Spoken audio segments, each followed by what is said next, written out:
Hi students, कैसे हैं आप लोग। मैं एल एम शर्मा फिर से आपका स्वागत करता हूं।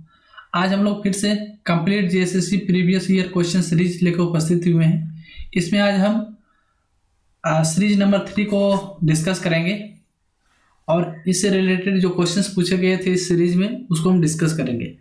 आप अच्छे से उसे समझने की कोशिश करें क्योंकि इनसे बहुत सारे क्वेश्चंस आपसे बनेंगे और आप यह देख पाएंगे कि किस प्रकार से क्वेश्चंस आयोग द्वारा पूछे जाते हैं और उसे किस प्रकार से सॉल्व करना चाहिए, एलिमिनेट करके कैसे सॉल्व कर सकते हैं, सारी चीज़ को हम यहाँ पे डिस्कस करेंगे। उसके पहले मैं छोटी सी जानकारी दे दूँ कि हम लोगों ने गूगल प्ले स्टोर पर एक एप्लीकेशन लॉन्च किया है जहाँ पे आप जाके इसे डाउनलोड कर सकते हैं और वहाँ पे आप फ्री टेस्ट सीरीज दे सकते हैं और अपना नॉलेज का वहाँ पे आकलन कर सकते हैं। साथ ही साथ हम लोगों ने एक वीडियो कोर्स लॉन्च किया है जिसमें आपको मैथ, रीजनिंग, साइंस, जीके और झारखंड के बारे में कंप्लीट वीडियो दिया जाएगा जिसमें 250 प्लस वीडियो प्रोवाइड करवाए जाएंगे। ज़्यादा जानकारी के लिए 8809474880 पर कॉल या व्हाट्सएप के माध्यम से आप जानकारी प्राप्त कर सकते हैं और इस एप्लीकेशन को गूगल प्ले स्टोर पर जाके जेएसएससी एजुकेशन के इस लोगों के साथ आप डाउनलोड कर सकते हैं। चलिए हम शुरू करते हैं वीडियो को। आज का सबसे पहला क्वेश्चन है, एक क्षेत्र जिसमें स्थलीय, समुद्री और तटीय पारिस्थितिकी तंत्र शामिल हैं उन्हें कहा जाता है। An area that consist of terrestrial, marine and coastal ecosystem is called. Option में दिया है sanctuary, national park, biosphere reserve and wild life sanctuary. आप यहाँ ऑप्शन में देख रहे होंगे तो आपको लगभग एक चारों के चारे ऑप्शन मिलते जुलते लग रहे होंगे, आपको कुछ ज़्यादा डिफरेंस महसूस नहीं हो रहा होगा। सबको लग रहा होगा कि इसका मतलब तो सेम ही है, तो ऑप्शन कौन सा होगा, आंसर क्या होगा। तो मैं सबसे पहले ये सारे वर्ड को डिस्कस करना चाहता हूँ ताकि आपका कॉन्सेप्ट अच्छे से क्लियर हो जाए कि सेंचुरी का क्या मतलब है, नेशनल पार्क का क्या मतलब है, बायोस्फीयर रिजर्व का क्या मतलब है और वाइल्ड लाइफ सेंचुरी का क्या मतलब है। सेंचुरी में क्या होता है, हम जानवर या पक्षी को रखते हैं और वहां पे उसे बचाने की कोशिश करते हैं ताकि कोई उसका शिकार नहीं कर सके, अर्थात या प्लेस वेयर बर्ड्स और animals are protected from being hunted, जहाँ पे शिकार होने से किसी भी जानवर और पक्षी को बचाया जाए उसे हम सेंचुरी कहते हैं। ठीक है। नेशनल पार्क या सेंट्रल गवर्नमेंट के द्वारा बनाया जाता है और इसमें किसी भी क्षेत्र के जो इन्वायरमेंट होते हैं, ठीक है, जो वहाँ का नेचुरल इन्वायरमेंट होता है उसे प्रिजर्व करने की कोशिश की जाती है और ताकि पब्लिक लोग वहाँ पे एंजॉय कर सके, रिक्रिएशन के लिए, वहाँ पे घूमने फिरने के लिए, मौज मस्ती करने के लिए, अपने घूमने फिरने के लिए जा सके, उसे हम नेशनल पार्क कहते हैं। ठीक है। बायोस्फीयर रिजर्व में क्या होता है, इसमें टेरेस्ट्रियल हो गया, मेरीन हो गया, कोस्टल इकोसिस्टम को इसमें डेवलप किया जाता है। ठीक है। फिगर के माध्यम से आप समझिए, यहाँ पे ये जो है आपको बायोस्फीयर रिजर्व है जिसमें क्या होता है, इस प्रकार से इसे बनाया जाता है ताकि यहाँ पे रहने वाले जीव जंतुओं को, पशु पक्षियों को, पेड़ पौधों को किसी भी प्रकार का नुकसान नहीं हो। ठीक है। इसको कोर एरिया, बफर जोन और ट्रांजिशन जोन एरिया में बांटते हैं। ठीक है। ये जो बीच वाला है ये कोर एरिया है, यहीं पे जो जीव जंतु होते हैं, पेड़ पौधे या फिर जो जिसको हम रिजर्व करना चाहते हैं वो सारे यहाँ पे जानवर और पशु पक्षी पाए जाते हैं। इसके बाहर ये होता है बफर जोन और सबसे अंत में जो होता है ट्रांजिशन जोन, जहाँ पे लोग भी रह सकते हैं। इसमें क्या होता है, हर चीज़ का ध्यान रखा जाता है, ह्यूमन सेटलमेंट का, रिसर्च स्टेशन भी बनाए जाते हैं। ठीक है, ये पे देख सकते हैं। इसके अलावा मॉनिटरिंग वगैरह के लिए भी यहाँ पे एजुकेशन ट्रेनिंग सेंटर भी खोले जाते हैं, टूरिज्म रिक्रिएशन के लिए भी, ऑल इन वन यहाँ पे कोशिश किया जाता है जिसे हम बायोस्फीयर रिजर्व जोन कहते हैं। उसके बाद वाइल्ड लाइफ सेंचुरी क्या है, वाइल्ड लाइफ सेंचुरी जो है आपका सेंचुरी का ही समझ लीजिए एडवांस रूप है। इसमें पशु पक्षियों को हम इस प्रकार से प्रोटेक्ट करते हैं ताकि कोई उसे डिस्टर्ब नहीं कर सके, कोई उसे पकड़ के ले ना जा सके, मार ना सके, उसकी शिकार नहीं कर सके, इस प्रकार से इसको हम करते हैं। इसमें क्या होता है, शिकार करना स्ट्रिक्टली प्रोहिबिटेड होता है। ये एरिया की देखभाल जो है राज्य सरकार के द्वारा किया जाता है, कहीं पे केंद्र सरकार के द्वारा भी किया जाता है। यदि इसमें आप बिना परमिशन के आप जाते हैं, घुसते हैं तो आप पर कानूनन कार्रवाई किया जा सकता है, उसे वाइल्ड लाइफ सेंचुरी कहते हैं और इसमें जंगली जानवरों को हम प्रोटेक्ट करने की कोशिश करते हैं। अर्थात वाइल्ड लाइफ सेंचुरी जो है is an area where animal habitats and their surroundings are protected from any sort of disturbance, capturing, killing and poaching of animal, ठीक है। इसके अलावा स्ट्रिक्टली प्रोहिबिटेड होता है यहाँ पे शिकार करना, उसे हम क्या कहेंगे, वाइल्ड लाइफ सेंचुरी, ठीक है। आई होप ये चारों वर्ड अच्छे से आपको क्लियर हो गए होंगे। तो क्वेश्चन में क्या था, N area that consist of terrestrial marine and coastal ecosystem, यहाँ पे देख सकते हैं इस प्रकार से इसको बनाते हैं, तो ये क्या हो जाएगा, बायोस्फीयर रिजर्व, राइट। नेक्स्ट है, जिस दर से किसी वस्तु अपना स्थान बदलता है उसे क्या कहते हैं। ऑप्शन में है टेंशन, मोशन, वेलोसिटी और फ्रिक्शन। टेंशन क्या कहते हैं, मान लीजिए कोई रस्सी से आप पत्थर को बांध के झुला दिए, तो इस रस्सी के माध्यम से, ठीक है, इस पर जो टेंशन है इसी को हम टेंशन कहते हैं, ठीक है। इस पर जो फोर्स लग रहा है इसको हम टेंशन कहते हैं, तो ये तो होगा नहीं। मोशन, जिस दर से कोई वस्तु अपना स्थान बदलता है, यहाँ पे देखिए रेट पूछा जा रहा है। मोशन क्या होता है, मोशन जनरली हम कहते हैं जब कोई वस्तु जो है समय के साथ अपनी स्थिति में परिवर्तन करता है, अर्थात एक समय के साथ यदि उसके स्थान में स्थिति में परिवर्तन हो रहा है तो उसे हम गति में कहेंगे। लेकिन तो इस तरह देखिए जो भी अपना समय के साथ स्थान परिवर्तन करता है वो मोशन में है, तो ये भी ऑप्शन आपका नहीं होगा। नेक्स्ट है आपका वेलोसिटी और फ्रिक्शन। फ्रिक्शन क्या है, मान लीजिए आप जैसे हाथ को रगड़ते हैं तो उसमें फ्रिक्शन फोर्स लगता है, ठीक है। या फिर हम सड़क पे चलते हैं साइकिल के माध्यम से, तो टायर का घिसना फ्रिक्शन के फोर्स के कारण होता है, अपोजिट डायरेक्शन में लगता है। फ्रिक्शन फोर्स जो है हमेशा अपोजिट डायरेक्शन में लगता है। वेलोसिटी क्या है, वेलोसिटी को समझने की कोशिश की। वेलोसिटी क्या होता है कि किसी वस्तु के विस्थापन में समय के साथ परिवर्तन की दर को हम उस वस्तु का वेग कहते हैं, वेलोसिटी कहते हैं। ये वेलोसिटी क्या है, समय के साथ विस्थापन में जो परिवर्तन होता है उसे वेलोसिटी कहते हैं। और इसका फार्मूला होता है वेलोसिटी का v इक्वल टू होता है डिस्प्लेसमेंट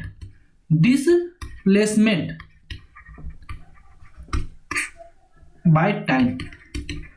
डिस्प्लेसमेंट को हम x से सूचित करते हैं और इसको t से। इसका यूनिट यदि पूछा जाए तो मीटर पर सेकेंड, ठीक है, होता है। अब यहाँ पे एक क्वेश्चन और एराइज होता है कि स्पीड और वेलोसिटी में क्या अंतर है। तो किसी वस्तु के द्वारा इकाई समय में तय की गई दूरी को हम स्पीड कहते हैं। यहाँ पे हम समझने की कोशिश करते हैं, इकाई समय में किसी वस्तु द्वारा तय की गई दूरी को हम स्पीड कहते हैं। जैसे मान लीजिए यहाँ से यहाँ तक का डिस्टेंस जो है ये मान लीजिए 200 किलोमीटर है, और कोई मोटरसाइकिल से आप 50 के स्पीड से जाते हैं, ठीक है, और इसे 4 आवर्स में कवर करते हैं, तो आपका स्पीड क्या हो जाएगा 50 किलोमीटर पर second, sorry 50 kilometre per hour, ये आपका स्पीड हुआ। लेकिन वेलोसिटी में क्या होता है, डिस्टेंस, आप डिस्प्लेसमेंट कितना कवर किए। मान लीजिए आप यहां से चले थे और यहां पहुंचे, तो आपका डिस्टेंस तो ये हो जाएगा, लेकिन डिस्प्लेसमेंट आपका ये है, ठीक है। तो डिस्प्लेसमेंट 0 भी हो सकता है, लेकिन आपका डिस्टेंस कभी 0 नहीं हो सकता, डिस्प्लेसमेंट आपका 0 हो सकता है। ये सारे चीज को आप ध्यान में रखेंगे। तो वेलोसिटी इक्वल टू क्या होता है, डिस्प्लेसमेंट बाय टाइम, और यह एक प्रकार का वेक्टर क्वांटिटी है। यह एक सदिश राशि है जिसमें मैग्नीट्यूड और डायरेक्शन दोनों होता है। इसका SI यूनिट होता है मीटर पर सेकेंड, और डायमेंशनल फार्मूला भी पूछा जाता है तो लीटर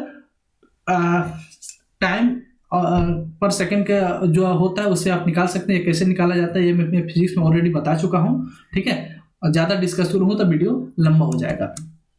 नेक्स्ट है, एक उपकरण जो बिजली के चार्ज को पहचानने के लिए उपयोग किया जाता है कहा जाता है, या device which is use to detect electric charge is called, अर्थात जिससे हम इलेक्ट्रिक चार्ज को पहचान सकते हैं उसे हम क्या कहते हैं। ऑप्शन देखेंगे, पहला है टेलीस्कोप, दूसरा माइक्रोस्कोप, इलेक्ट्रोस्कोप और बायोमेटास्कोप। आप यदि नहीं भी जानते हैं तो देखिए, इलेक्ट्रिक चार्ज तो हम दूरबीन से नहीं प्राप्त कर सकते, क्योंकि दूरबीन से हम दूर की वस्तु को देखते हैं। माइक्रोस्कोप से हम जो है छोटे जो जीव होते हैं जिसे हम अपने नंगे आंखों से नहीं देख सकते उसे हम देखने का कार्य करते हैं। अब यहाँ कंफ्यूजन होता है इलेक्ट्रोस्कोप और बायोमेटास्कोप, ठीक है। तो बायोमेटास्कोप जनरली कोई यंत्र नहीं है, तो आंसर क्या हो जाएगा इलेक्ट्रोस्कोप। अब फिगर के माध्यम से देखिए, यहाँ पे ये आपका हो गया दूरबीन, जिसमें हम दूर की वस्तु को देखते हैं। मूवी विक्रम आप देखते होंगे, जो हमारे आर्मी फोर्स जनरली इसका प्रयोग करते हैं कि कोई घुसपैठिया हमारे सीमा में घुस तो नहीं रहा है, तो उसके लिए इस दूरबीन का प्रयोग करते हैं। दूर की वस्तुओं से, जैसे हम टेरेस्ट्रियल जो चीज़ होते हैं, जैसे हमारे अंतरिक्ष में जो घटनाएं होती है उसे देखने के लिए भी हम टेलीस्कोप का प्रयोग करते हैं, दूरबीन का प्रयोग करते हैं। माइक्रोस्कोप में हम इससे आप लैब वगैरह में, पैथोलॉजी में आप जरूर देखे होंगे, जिसमें हम माइक्रो ऑर्गेनिज्म को देखने का कार्य करते हैं, जिसे हम अपने नंगी आंखों से नहीं देख सकते, उसे हम इस माइक्रोस्कोप के माध्यम से देखते हैं। ठीक है, ये हो गया आपका इलेक्ट्रोस्कोप। इसमें क्या होता है, अधिक कहीं पे चार्ज होता है तो इस यंत्र के माध्यम से हम पता कर सकते हैं कि हाँ इस स्थान पे किसी भी प्रकार का चार्ज है, इलेक्ट्रिक चार्ज है।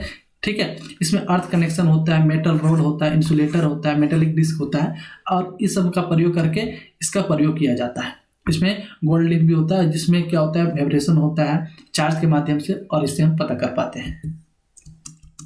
नेक्स्ट क्वेश्चन है, बैटरी में कौन सा एसिड का प्रयोग होता है?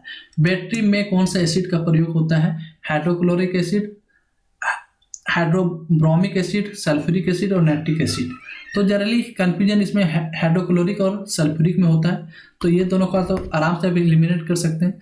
तो मैं आपको बता दूं, सल्फ्यूरिक एसिड का प्रयोग होता है। क्यों होता है? क्योंकि आसानी से आयंस में टूट जाते हैं। आप देखिए कि H2SO4 के विलयन में ही लेड का डाला रहता है, जिस पर पॉजिटिव चार्ज रहता है, एक पर पॉजिटिव चार्ज, दूसरे पर नेगेटिव चार्ज रहता है। ठीक है, जिस पर पॉजिटिव चार्ज रहता है उसे एनोड कहते हैं। यहाँ से भी क्वेश्चन पूछा गया कि जिस पर पॉजिटिव चार्ज रहता है उसे एनोड कहा जाता है या कैथोड? तो आंसर क्या होगा? पॉजिटिव चार्ज वाला एनोड कहलाता है, नेगेटिव चार्ज वाला कैथोड कहलाता है। जब इस पर इलेक्ट्रिक पास होता है, डीसी सप्लाई जाता है, तो यह H2SO4 जो है यह अपने आयन में टूट जाता है। H2SO4 जो है H+SO4- में टूट जाता है। ठीक है, और इसी के कारण उसमें इलेक्ट्रिक चार्ज प्रवाहित होना शुरू हो जाता है। तो बैटरी में कौन सा एसिड प्रयोग किया जाता है? सल्फ्यूरिक एसिड का प्रयोग किया जाता है बैटरी में। ठीक है, नेक्स्ट है, रेत और कंकड़ के रूप में पाए जाने वाले कणों को दूर करने की प्रक्रिया को कहा जाता है द प्रोसेस ऑफ कैरिंग। यहाँ देखिए, यदि आप सिर्फ हिंदी पढ़ेंगे तो आपको कंफ्यूजन होगा। इंग्लिश के भी जहां आप अच्छे से क्वेश्चंस नहीं समझ पा रहे हो, आप तुरंत उसका इंग्लिश पढ़ें। कभी कभी होता है हिंदी पढ़ने के कारण हमारा क्वेश्चंस जानते हुए भी गलत हो जाता है और उसे हम सॉल्व नहीं कर पाते। तो यहाँ रेत और कंकड़ के रूप में पाए जाने वाले कणों को दूर करने की प्रक्रिया को कहा जाता है। इसमें उतना अच्छे से क्लियर नहीं हो पा रहा है, लेकिन आप यदि इंग्लिश के माध्यम से समझने की कोशिश करते हैं, the process of carrying away weather particles such as sand and pebbles is called. अर्थात वैसी प्रक्रिया जिसमें बालू और पत्थर जो है बह जाते हैं, उसे हम क्या कहते हैं? ठीक है, तो क्या एक्सप्लोजन होगा, विस्फोट होगा? नहीं होगा। इरोजन, हाँ, विस्फोट तो होगा नहीं। संक्षारण, जिसमें जंग लगता है, उसे भी कोरोजन कहते हैं, जिसमें जंग लगना, रस्टिंग होना, उसका धीरे धीरे क्षय होना, ये भी नहीं होगा। एक होता है एक्सफोलेशन। एक्सफोलेशन कहते हैं जैसे कोई अपना फेस को विभिन्न लेप के माध्यम से जब उसमें जो गंदगी रहता है उसे हटाने का कार्य करता है, उसे हम एक्सफोलेशन करते हैं। जैसे स्पीकर में देखिए, जो गर्ल्स हैं अपने स्किन में लगे हुए जो भी चिपचिपे पदार्थ हैं, गंदगी है, उसे केमिकल्स के माध्यम से, लेपन के माध्यम से हटाने का कार्य करता है, उसे हम एक्सफोलेशन करते हैं। लेकिन कोरिजन क्या है और इरोजन क्या है? कोरिजन क्या है? जिसमें जंग लग जाता है, जैसे लोहे में जंग लग के धीरे धीरे खत्म हो जाता है, खराब हो जाता है, उसे हम कोरिजन कहते हैं। इरोजन क्या है? जब भारी बरसात के माध्यम से या बाढ़ वगैरह के माध्यम से जब एक जगह का मिट्टी, बालू, कंकड़ वगैरह बह के दूसरे स्थान पर चला जाता है, उसे हम इरोजन कहते हैं। हिंदी में इसे अपक्षरण कहा जाता है। फिगर के माध्यम से देखिए, बहुत सारा पानी गिरने के कारण, बरसात के कारण इधर की मिट्टियाँ धीरे धीरे बह के इधर आ रहा है, यहाँ के मिट्टी कंकड़ जो भी बह रहे हैं, इसे ही हम इरोजन कहते हैं। तो इसका आंसर क्या हो जाएगा? अपक्षरण, इरोजन। इसे हम रोक सकते हैं अधिक से अधिक पेड़ पौधा लगा के, घास लगा के, चराई को कम करके। ठीक है, इसे हम रोकने का कार्य करते हैं। सीढ़ी नुमा खेत बना के भी आप इरोजन को रोक सकते हैं। ढलाव के क्षेत्र में ज़्यादा इरोजन होता है, इसलिए सीढ़ी नुमा खेत बना के उसे हम रोक सकते हैं। तो ये सब रोकने के उपाय है। नहीं तो हमारा मिट्टी लगातार बंजर होता रहा तो एक दिन बंजर हो जाएगा और फसल उपजाने के लिए उपजाऊ भूमि की कमी हो जाएगी। ठीक है, तो इरोजन जो है जनरली रेगिस्तान में, मरुभूमि वगैरह में ज़्यादा इरोजन होता है, लेकिन जहाँ पेड़ पौधे ज़्यादा पाए जाते हैं वहाँ पे इरोजन कम होता है। नेक्स्ट क्वेश्चन है, तापमान जिस पर वायु में जलवाष्प तरल अवस्था में है वह है, अर्थात temperature at which water vapour in the air changes to liquid state. अर्थात वह टेम्परेचर जिसमें जो वाटर वेपर होता है वह लिक्विड में चेंज हो जाता है, उसे हम क्या कहते हैं, उस स्टेट को क्या कहते हैं? ऑप्शन में है saturation point, V point, dew point और ह्यूमिडिटी पॉइंट।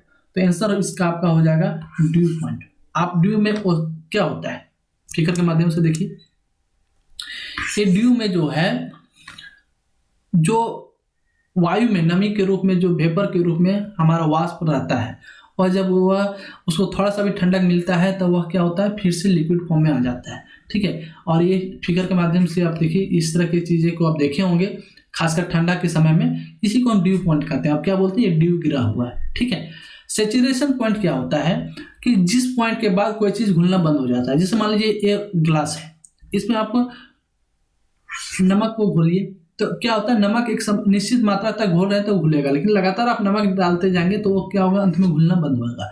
तो जिसके बाद वो घुलना बंद हो गया तो उसी को हम सेचुरेशन पॉइंट कहते हैं। अर्थात उसके आगे उसमें घोलेंगे तो वो नहीं घुल पाएगा। हाँ, उसे आप गर्म करेंगे तो वो घुल सकता है। उसी प्रकार चीनी का शरबत बनाते टाइम चीनी को घोल रहे हैं तो एक निश्चित समय तक तो घुलेगा, लेकिन आप लगातार उसमें चीनी डालते जाएंगे तो वो फिर घुलना बंद हो जाएगा। तो उसी को हम सेचुरेशन पॉइंट कहते हैं। व्यू पॉइंट कहते हैं जहां पे हम जिस पॉइंट पर किसी चीज को हम स्पष्ट तरीके से देख सकते हैं। ठीक है, उसे हम व्यू पॉइंट कहते हैं। ह्यूमिडिटी पॉइंट जहाँ पे आर्द्रता होता है, जैसे जहाँ पे नमी जिस बिंदु पे, जिस टेम्परेचर पे बनता है, उसे हम ह्यूमिडिटी पॉइंट कहते हैं। ठीक है, यहाँ पे आप क्लियरली आप समझिए ड्यू पॉइंट और कंफर्ट लेवल में क्या अंतर है। जैसे आदि ड्यू पॉइंट जो है 50 से कम होता है तो ड्राइनेस ज़्यादा होता है। ठंडा के समय जो है आप देखिए, जो ड्यू पॉइंट है 50 से नीचे आ जाता है, इसलिए हमारा स्किन वगैरह रूखा होना शुरू हो जाता है, ड्राइनेस आ जाता है। आदि ड्यू पॉइंट 50 से 55 के बीच में रहे तो माहौल बहुत खुशनुमा लगता है, प्लीजेंट टाइप का लगता है। 56 से 60 के बीच में बहुत कंफर्टेबल लगता है। लेकिन जैसे 61 से 65 के बीच में तो स्टिकी, मतलब चिपचिपा टाइप का, जिसको नहीं बोलते हैं, देहात में इसे बोला जाता है कि पछुआ पवन चल रहा है, जिसमें बूढ़े लोगों का क्या होता है, हड्डियों में या फिर जिनको गठिया का रोग होता है, दर्द होना स्टार्ट हो जाता है, शरीर जो है पूरा एकदम चिपचिपा टाइप का हो जाता है, उमस हो जाता है, उसे हम स्टिकी माहौल कहते हैं। उस समय ड्यू पॉइंट जो आपका 61 से 65 होता है। लेकिन इससे ऊपर जब जाता है तो आप रहना मुश्किल हो जाता है, अनकंफर्टेबल फील हो जाता है, और सबसे 76 से प्लस होने पर काफ़ी ज़्यादा दिक्कत होती है। ठीक है, गर्मी के टाइम में आपका 71-75 के पॉइंट ड्यू पॉइंट चला जाता है। संगम एक प्रकार का है। फिर यहाँ पे देखिए, यदि आप सिर्फ हिंदी को समझ के कोशिश करेंगे तो एक क्वेश्चन को सॉल्व नहीं कर पाएंगे। संगम एक प्रकार का है, रूपांतरित ज्वालामुखी चट्टान है, अवसादी चट्टान है, अग्निमय चट्टान है। लेकिन कॉन्ग्लोमेरेट जो है एक प्रकार का चट्टान का टाइप है। ठीक है, आप इसलिए जहाँ आप क्वेश्चन को नहीं समझ पा रहे हैं वहाँ दोनों को समझने की कोशिश करें, हिंदी और इंग्लिश दोनों के माध्यम से। यहाँ आप देख सकते हैं, तो यह जो है आपका कॉन्ग्लोमेरेट, ये आपका सेडिमेंट्री रॉक्स का प्रकार है, अवसादी चट्टान का ही यह रूप है। देखिए, जनरली 3 प्रकार के चट्टान पाए जाते हैं, इग्नियस चट्टान, सेडिमेंट्री रॉक्स और मेटामॉर्फिक। इग्नियस के अंतर्गत में ही ग्रेनाइट, अस्पोरिया, प्यूमिस, ऑब्सिडियन पाए जाते हैं। सेडिमेंट्री रॉक्स के अंतर्गत में सैंडस्टोन, लाइमस्टोन, शेल, कॉन्ग्लोमेरेट, जो आपसे ये क्वेश्चन पूछा गया है, संगम या फिर कॉन्ग्लोमेरेट, ये आपका सेडिमेंट्री रॉक का अर्थात अवसादी चट्टान का ही रूप है। मेटामॉर्फिक के अंतर्गत में मार्बल आता है, स्लेट आता है, क्वार्टरजिनेसिस आता है, ये सारे आपका मेटामॉर्फिक के अंतर्गत में आता है। तो ये ध्यान रखिए, कहीं से भी क्वेश्चन पूछ सकता है आपको। जब ये कॉन्ग्लोमेरेट के बारे में पूछ सकता है तो आपको ग्रेनाइट के बारे में जनरली पूछा ही जाता है, ग्रेनाइट, लाइमस्टोन, जिप्सम, क्वार्टाइज, स्लेट वगैरह किसके प्रकार है। तो यदि आप ये ध्यान में रखते हैं तो इसलिए आप सॉल्व कर पाएंगे। यदि हमारे ये वीडियो का आप PDF चाहते हैं तो डिस्क्रिप्शन में आपको उसका लिंक मिल जाएगा। टेलीग्राम चैनल के माध्यम से आप PDF भी प्राप्त कर सकते हैं फ्री में। ठीक है, तो आप हमारे टेलीग्राम चैनल को भी अवश्य ज्वाइन कर लें, जहाँ से ताकि आपको PDF इसका मिल सके और आप अच्छे से नोट्स भी बना सकें। नेक्स्ट है मेंटल के नीचे स्थित है। फिर से देखिए, मेंटल के आप सिर्फ इसे आप पढ़ने की कोशिश करेंगे। मेंटल बीच में ब्लैंक्स है, के नीचे स्थित है, तो यहाँ फिगर के माध्यम से पहले से देखिए। मेंटल के नीचे क्या है, आउटर कोर, और आंसर भी है, ऑप्शन भी है कोर। तो आप इसलिए इसको टिक मारेंगे और आप जानते हुए क्वेश्चन को गलती कर देंगे। इसलिए कहता हूं मैं, इंग्लिश को भी पढ़ने की कोशिश कीजिए। The mental lies beneath the, मतलब क्या हुआ कि मेंटल किसके नीचे स्थित है। तो मेंटल किसके नीचे है, क्रस्ट के नीचे है। ठीक है, हमारा जो अर्थ है इसको क्रस्ट, मेंटल, आउटर कोर और इनर कोर 4 भागों में बांटा गया है। सबसे ऊपर वाले भाग को हम क्रस्ट कहते हैं, बीच वाले को मेंटल कहते हैं, और उसके बाद सबसे जो है उसके बाद आउटर कोर होता है, फिर अंत में इनर कोर आता है। और इसी में ही आप देखिए क्रस्ट के अंतर्गत में ही सियाल होता है। सियाल का मतलब होता है सिलिकॉन एवं अल्युमिनियम, सीमा मतलब सिलिकॉन एवं मैग्नीशियम, और निफे मतलब निकेल एवं फेरस। ये भी पूछा गया निफे कहाँ पाया जाता है, तो आपका ये कोर में पाया जाता है, सीमा आपका मेंटल में पाया जाता है, और क्रस्ट में आपका सियाल पाया जाता है, अर्थात सिलिकॉन एवं अल्युमिनियम। अब यहाँ पे साइंटिफिक तरीके से सोचे तो ये क्यों सियाल ऊपर है निफे नीचे है, तो आप देखिए अल्युमिनियम हल्का होता है मैग्नीशियम से, अल्युमिनियम हल्का होता है मैग्नीशियम से, और मैग्नीशियम हल्का होता है निकेल और फेरस से। ठीक है, तो जो पदार्थ सबसे भारी होगा वो तो सबसे ज्यादा नीचे जाके तली में बैठेगा ना, इसीलिए आयरन और निकेल भारी होने के कारण यह क्रोड में चला जाता है, और सीमा और मैग्नीशियम बीच में, और सियाल अर्थात सिलिकॉन एवं अल्युमिनियम भूपर्पट्टी पर पाया जाता है। तो आप क्या देखें, क्वेश्चन देखिए बहुत सिंपल पूछा जाता है, यदि आप अच्छे से उसे सॉल्व करेंगे तो क्वेश्चन कभी भी गलत नहीं होगा और अच्छे से सॉल्व कर पाएंगे। तो आपने क्या देखा, हमारे पृथ्वी को 4 भागों में बांटा है, क्रस्ट, मेंटल, आउटर कोर और इनर कोर। क्रस्ट में सियाल पाया जाता है, मेंटल में सीमा, और कोर में आपका निफे पाया जाता है। ठीक है, तो आंसर क्या हो जाएगा, मेंटल के नीचे क्या स्थित है, मेंटल किसके नीचे स्थित है, क्रस्ट के, अर्थात पृथ्वी की परपड़ी अर्थात भूपर्पट्टी के नीचे, अर्थ क्रस्ट के नीचे स्थित है। राइट, नेक्स्ट है सौर मंडल में सबसे अधिक चंद्रमा वाला ग्रह है, किसमें सबसे ज्यादा उपग्रह पाया जाता है। चंद्रमा का मतलब हुआ यहाँ पे उपग्रह, शुक्र में, मार्स में, प्लूटो में और बृहस्पति में। तो आप यहाँ पे देखिए इसका आंसर होगा जुपिटर। क्यों होगा, तो जुपिटर में सबसे ज्यादा उपग्रहों की संख्या, और इसकी संख्या है 67। ठीक है, सैटर्न में यह 62 है। ठीक है, शनि ग्रह पर उपग्रहों की संख्या कितना है, 62, लेकिन बृहस्पति पर इसकी संख्या 67 है। और मरकरी और वीनस अर्थात बुध ग्रह और शुक्र ग्रह पर किसी भी प्रकार को उपग्रह नहीं पाया जाता है। यह भी क्वेश्चन पूछा गया है कि कौन से उपग्रह पे उपग्रह नहीं पाए जाते हैं, तो बुध एवं वीनस पर किसी भी प्रकार का उपग्रह नहीं पाया जाता है, वहां पे कोई भी चंद्रमा नहीं पाया जाता है। पृथ्वी पर एकमात्र चंद्रमा एक ही उपग्रह है जिसे हम चंद्रमा के नाम से जानते हैं। यूरेनस पर 27 है और नेपच्यून में 14 है। ठीक है, ये संख्या आप ध्यान में रखेंगे, क्वेश्चंस पूछा गया है। खासकर सबसे ज्यादा वाला क्या है, जुपिटर, ये पूछा जाता है, या फिर पूछा जाता है किस पर नहीं पाया जाता है, तो मरकरी और वेनस में किसी भी प्रकार का उपग्रह नहीं पाया जाता है। नेक्स्ट है खमीर अंगूर के चीनी में परिवर्तित करती है, अर्थात yeast converted the sugar of wine grapes into, तो ये जो है आपका अल्कोहल में परिवर्तित कर देता है। आप यहाँ फिगर के माध्यम से देखिए, इसमें जब यीस्ट लगता है तो इसके किण्वन के माध्यम से, फर्मेंटेशन के माध्यम से इसे अल्कोहल में परिवर्तित कर देता है। आदिवासी लोग भी जो मड़िया बनाते हैं इसी विधि से बनाते हैं, फर्मेंटेशन के माध्यम से उसमें नशा आता है, उसे जब 20-25 दिन महीनों दिन तक रखा जाता है तो उसका किण्वन हो जाता है, जिसके कारण उसमें नशा आ जाता है। क्यों, उसमें अल्कोहल बन जाने के कारण। ठीक है, तो खमीर जो है अंगूर की चीनी को अल्कोहल में बदल देता है। ठीक है, पवन की गति के माप की इकाई को कहा जाता है, unit of measurement of wine speed is called. इसे हम नापते किसमें, तो इसे हम जहाज में अर्थात नोट में मापा जाता है, और यह मापा जाता है एनीमोमीटर से। हवा की गति को मापा जाता है एनीमोमीटर से, ये भी क्वेश्चन पूछा गया है। और इसका जो यूनिट है वो नोट है, जनरली क्या है, नोट जहाज में, लेकिन इसे हम किलोमीटर पर आवर में भी मापते हैं, माइल पर आवर में भी मापते हैं, नॉटिकल माइल्स पर आवर, जिसे हम नोट कहते हैं। तो इसमें देखिए, इसमें नॉटिकल, नॉट, टीस्पून और कैंडिला और ये छोटी चम्मच, ये दोनों तो होगा नहीं, कंफ्यूजन था नॉटिकल और नॉट में। ठीक है, तो नॉटिकल में हम जब पानी के जहाज रहता है उसमें मापते हैं, लेकिन ये पवन की गति का पूछा जा रहा है तो इसमें नॉट आपका आंसर होगा। क्या होगा, नॉट। ठीक है, ये आपका एनोमीटर है, हवा की गति मापने का यंत्र को भी हम एनोमीटर के नाम से जानते हैं, एनीमोमीटर।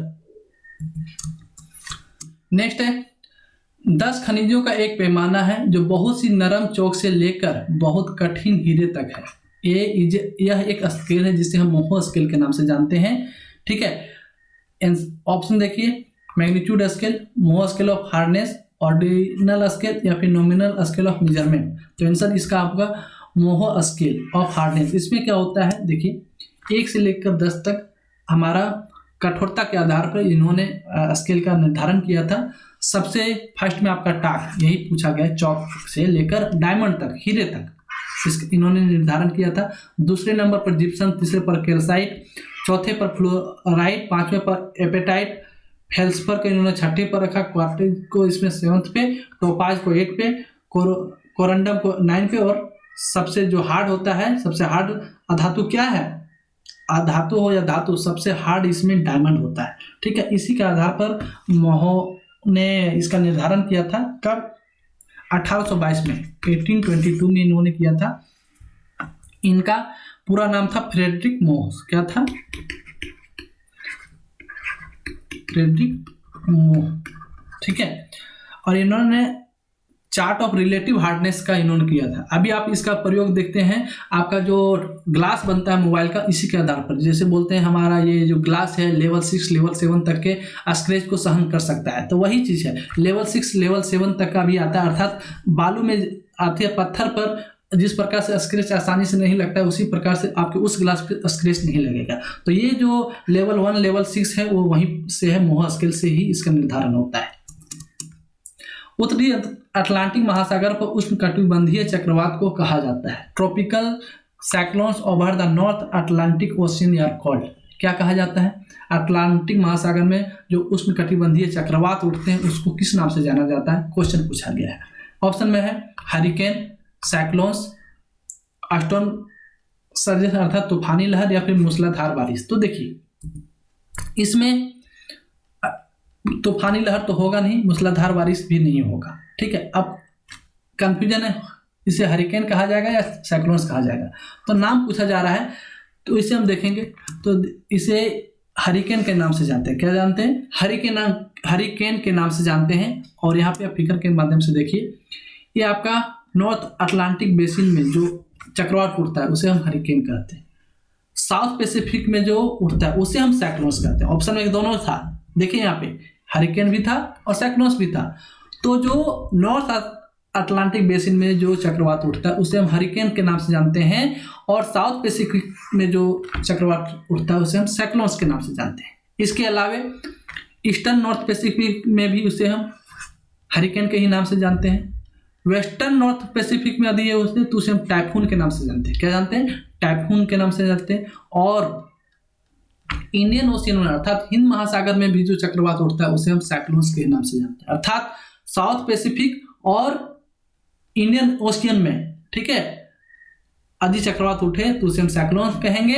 लेकिन नॉर्थ अटलांटिक बेसिन और ईस्टर्न नॉर्थ पैसिफिक में जो चक्रवात उठता है उसे हरिकेन के नाम से जानते हैं, और वेस्टर्न में जो होता है उसे हम टाइफून के नाम से जानते हैं।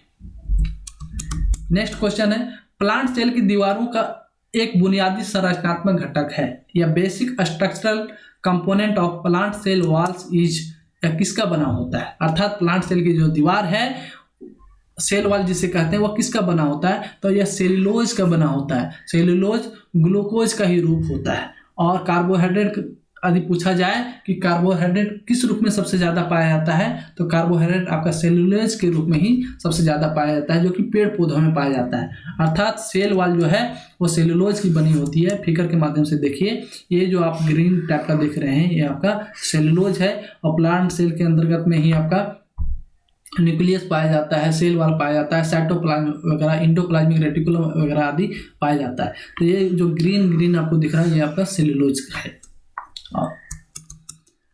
जब लाल लिटमस पेपर एक बेस में, अर्थात बेस मतलब छार में डुबाया जाता है तो लाल लिटमस पेपर का रंग कैसा हो जाता है? देखिए कितना बेसिक क्वेश्चन पूछा जाता है। थोड़ा सा भी आप इस सब चीज को पढ़ें तो आसानी से क्वेश्चन को सॉल्व कर सकते हैं। अर्थात when red litmus paper is immersed into base, the red litmus paper turns into, किस कलर में बदल जाता है? तो वो यहाँ मैं पूरे डिटेल से डिस्क्राइब करने की कोशिश करता हूँ। ऑप्शन सबसे पहले देखेंगे ग्रीन, ब्लू, येलो और पर्पल। यहाँ पे आप देखिए इसका आंसर होगा ब्लू। सिंपल है, जब हम लाल लिटमस पेपर को बेस में डुबाते हैं तो यह लाल लिटमस पेपर किस में बदल जाता है? ब्लू में। यहाँ आप देखिए इंडिकेटर विभिन्न टाइप के होते हैं जिसके माध्यम से हम कोई पदार्थ एसिड है, बेस है या साल्ट है, उसको हम पता लगाते हैं।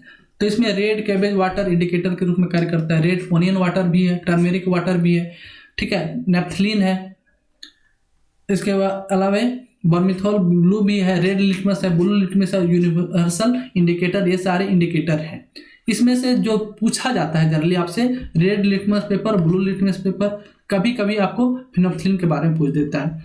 तो फिनोप्थलीन जो है एसिड को में या किसी भी प्रकार का कलर चेंज नहीं होता है, लेकिन साल्ट में भी किसी भी प्रकार का चेंज नहीं होता, लेकिन यह बेस में अर्थात क्षार में यह पिंक और रेड हो जाता है। रेड लिटमस पेपर में जब हम एसिड को डालते हैं, ठीक है, तो ये रेड ही रहता है और ये ब्लू हो जाता है, क्षार जो है ब्लू हो जाता है। ब्लू में क्षार जो है ब्लू ही रहेगा, लेकिन इसमें क्या एसिड में क्या हो जाएगा, रेड हो जाएगा, ठीक है। तो ये सारी चीज को आप ध्यान में रखेंगे। ये चार्ट को जनरली आपको फिनोप्थलीन, रेड और ब्लू लिटमस के बारे में ही पूछा जाएगा। यही क्वेश्चन रहता है कि जब लाल लिटमस पेपर में क्षार को डाला जाता है तो क्या होगा, तो इस प्रकार से क्वेश्चंस पूछे जाते हैं। नेक्स्ट है निश्चित संरचना का सिद्धांत जो है अर्थात कानून किसने प्रस्तावित किया था। The law of definite composition was proposed by, answer में ए लेवोजियर, ठीक है, जॉन डाल्टन, जोसेफ प्रॉस्ट और विल्हेम ऑस्टवाल्ड। आंसर होगा इसका जोसेफ प्रॉस्ट या जो, ठीक है।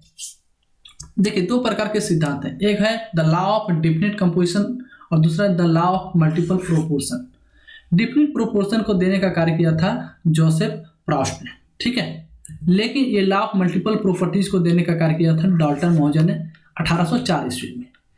इसमें डेफिनिट में क्या कहा गया कि जो भी एलिमेंट होता है वो फिक्स रेशियो का बना होता है। जैसे मान लीजिए H2O पानी, या आप तालाब का पानी लीजिए, कुआं का पानी लीजिए या किसी भी प्रकार का नदी का पानी ले लीजिए, उसमें हाइड्रोजन और ऑक्सीजन का जो रेशियो है वो 2:1 ही रहेगा, यह चेंज नहीं हो सकता, चाहे वह फिल्टर वाटर हो, चाहे नाले का वाटर हो या कहीं का वाटर हो, ठीक है।